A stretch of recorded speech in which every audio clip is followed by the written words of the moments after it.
Hello students, welcome to our channel. நாம இன்னைக்கு இந்த பதிவில் 10th standard social science of early எக்ஸாமினேஷனுக்கான கொஷின் தான் வந்து பார்க்க போகிறோம். இந்த கொஷின்ஸை நீங்கள் பார்த்துட்டு ஆஃப் இயர்லி எக்ஸாம் எழுதுனீங்கன்னா நல்ல மார்க் வந்து உங்களால் ஸ்கோர் பண்ண முடியுங்க. ஸோ வீடியோ வந்து ஸ்கிப் பண்ணாமல் ஃபுல்லாக பாருங்கள். என்னென்ன கொஷின்ஸை நீங்கள் எப்படி அப்ரோச் பண்ணுன்றதை நான் உங்களுக்கு விளக்கமாக சொல்கிறேன். நீங்கள் இப்போ தான் நம்மளோட சேனலுக்கு புதுசாக வந்திருக்கீங்கன்னா ஸ்கூல் நியூஸ் தமிழ் சேனல் நம்ம சேனலை சப்ஸ்கிரைப் பண்ணி சப்போர்ட் பண்ணுங்கள். பக்கத்தில் இருக்கக்கூடிய பெல் ஐக்கானையும் ப்ரெஸ் பண்ணி ஆல் அப்படின்ற ஆப்ஷனையும் செட் பண்ணி வச்சுக்கிட்டீங்க அப்படின்னா நாங்கள் போடக்கூடிய எல்லா அப்டேட்ஸும் உங்களுக்கு நோட்டிஃபிகேஷன் அடிக்கடி வந்து சேரும். டிஸ்கிரிப்ஷனில் வாட்ஸ்அப் சேனல் லிங்க் ஒன்று இருக்கும், அதில் ஜாயின் பண்ணிக்கோங்க. உங்களுக்கு வேண்டிய எல்லா அப்டேட்ஸும் ஆன்சருக்கு கொஷின் பேப்பர் ரிலேட்டடான எல்லா டவுட்ஸுக்கும் ஆன்சர் அங்கே வந்துடும்.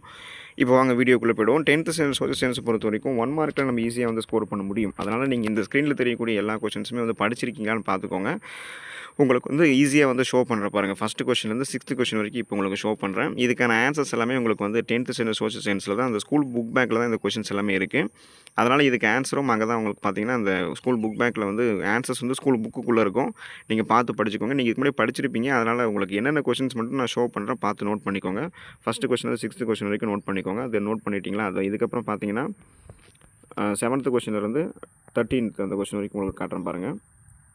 12th வரைக்கும் பாருங்கள். 7வதுலேருந்து 8வது இதில் பார்த்தீங்கன்னா கொஷின் பேப்பர்லாம் ஒவ்வொன்றும் ஈஸியாக தான் அப்ரோச் பண்ணுற மாதிரி இருக்கும். ஃபார் எக்ஸாம்பிள் பார்த்தீங்கன்னா இப்போ அந்த 9th கொஷின் பாருங்கள். The state which has highest population India வந்து என்ன. அப்புறம் இந்த 10th கொஷின் பாருங்கள். Second staple food of the people of Tamil Nadu வந்து என்ன. ஸோ இதெல்லாமே பார்த்தீங்கன்னா ரொம்ப ஈஸியாக நீங்கள் அப்ரோச் பண்ண மாதிரி தான் இருக்கும். 14 1 மார்க்கும் படிச்சுக்கோங்க. அந்த FIP வந்து எப்போ அனௌன்ஸ் பண்ணுவாங்க எல்லாமே படிச்சுக்கோங்க. GDPனா என்னன்றது நீங்கள் எழுதிக்கோங்க. இது மாதிரி பார்த்தீங்கன்னா ஒவ்வொன்றுமே இம்பார்ட்டன்ட்ங்க. 1 மார்க் பொறுத்த வரைக்கும் 10th சோஷியல் சயின்ஸில் ஈஸியாக மார்க் எடுத்துடலாம். நீங்கள் வந்து ஸ்கூல் புக் பேக்கில் இருக்கக்கூடிய எல்லா 1 மார்க்கும் படிச்சுக்கோங்க. இது வரைக்கும் படிக்கலனாலும் இந்த ஸ்க்ரீனில் தெரியக்கூடிய இந்த கொஷின்ஸ் அது படிச்சுக்கோங்க. இது முடிஞ்சிச்சு அப்படின்னா நீங்கள் பார்ட் 2 வந்தீங்கன்னா 28வது கொஷின் வந்து உங்களுக்கு கம்பல்சரிங்க. Write 4 major shipyards located in India அதை நீங்கள் எழுதணும். தென் அது எழுதுறதுக்கப்புறம் மீதி வந்து 9 2 மார்க் எழுதணும். ஆனால் படிக்கும்போது இந்த ஸ்க்ரீனில் உங்களுக்கு தெரியுது பாருங்கள். இந்த எல்லா கொஷின்ஸுமே 2 மார்க் எல்லாமே ஈஸி தான். ஈஸியாக வந்து 2 லைனில் ஆன்சர் போட்டு போயிட்டே இருக்கலாம். அதனால் இதை நீங்கள் வந்து படிக்கும்போது இதெல்லாம் படிச்சுக்கோங்க. எழுதும்போது வேணால் நீங்கள் சாய்ஸ் செட்டு எழுதிக்கலாம். ஆனால் எல்லாமே படிச்சுக்கோங்க. உங்களுக்கு வீடியோ வந்து ஃபாஸ்ட்டாக போகுதுன்னு நினைக்காதீங்க. ஷோ பண்ணி நீங்கள் வந்து பாஸ் பண்ணி கூட நோட் பண்ணி வச்சுக்கோங்க. பேப்பர் பென் கையிலே வச்சுக்கோங்க. ஏன்னா நீங்கள் ஸ்க்ரீன்ஷாட் எடுத்துகிட்டு அப்புறமா படிக்கலாம்னு நினைக்காதீங்க. உங்களோட நீங்கள் படிக்காமல் போகிறதுக்கு சான்சஸ் இருக்குது. ஸோ இப்போ இதெல்லாம் படிச்சுக்கோங்க. 15வது கொஷின்லேருந்து each and every question 28 question வரைக்கும் இம்பார்ட்டன்ட் தான். எல்லா கொஷினுமே படிச்சுக்கோங்க.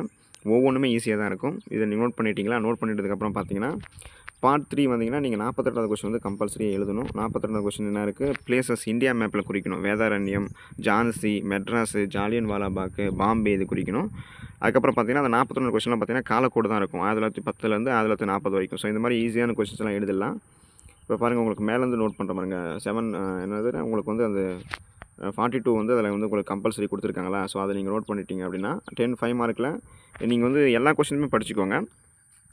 29வது வந்து உங்களுக்கு ஷோ பண்ணுற பாருங்கள். எல்லாமே படிச்சுக்கோங்க. எல்லாமே இம்பார்ட்டன்ட் தான். ஒவ்வொன்றுமே ஈஸியாக தான் உங்களுக்கு வந்து இருக்கும். அதில் வந்து 10th சோஷியல் சயின்ஸ் பொறுத்த வரைக்கும் அந்த மேப்பு காலக்கோடெலாம் நமக்கு ரொம்ப இம்பார்ட்டன்ட் இல்லையா? ஸோ அதெல்லாம் படிக்கணும். அப்போ உங்களுக்கு ஷோ பண்ணது எல்லாமே படிச்சுக்கோங்க. அது அந்த மேப்பு காலக்கோடு ரொம்ப இம்பார்ட்டன்ட். அதை படிச்சுக்கோங்க. எல்லா பிளேஸஸும் உங்களுக்கு குறிக்க தரணும். தென் பார்ட் 4 வந்தீங்கன்னா 2 8 மார்க் நீங்கள் எழுதணும். அதில் வந்து பார்த்தீங்கன்னா உங்களுக்கு ஒரு 8 மார்க் வந்து இந்த நிறைய எஸ்ஐ எழுதுகிற மாதிரி நிறைய லைன் இது மாதிரி இருக்கும். இன்னொன்று வந்து பார்த்தீங்கன்னா மேப்பு தான் இருக்கும். அதில் வந்து 8 பிளேஸ் வந்து கொடுத்துருப்பாங்க. ஒன்று வந்து உங்களுக்கு இந்தியா மேப் கொடுக்கலாம், இல்லைனா தமிழ்நாடு மேப் கொடுக்கலாம். உங்களுக்கு 2 மேப்புமே கொடுத்துருக்காங்க. நீங்கள் வந்து 2மே ஆல்டர்னேட்டிவாக படிச்சுக்கணும். எழுதும்போது வந்து எது வேணால் நீங்கள் எழுதிக்கலாம். ஸோ இப்போ பார்த்தீங்கன்னா இந்தியா மேப் பாருங்கள். பிளேஸஸ் ஆரவல்லி மலைத்தொடர், அந்த ஆலுவல் சாயில் ரீஜியனு, அப்புறம் Malabar coast, direction of south western monsoon, heavy rainfall region, any one coal mining place, most densely population state in India, headquarters of northern railways.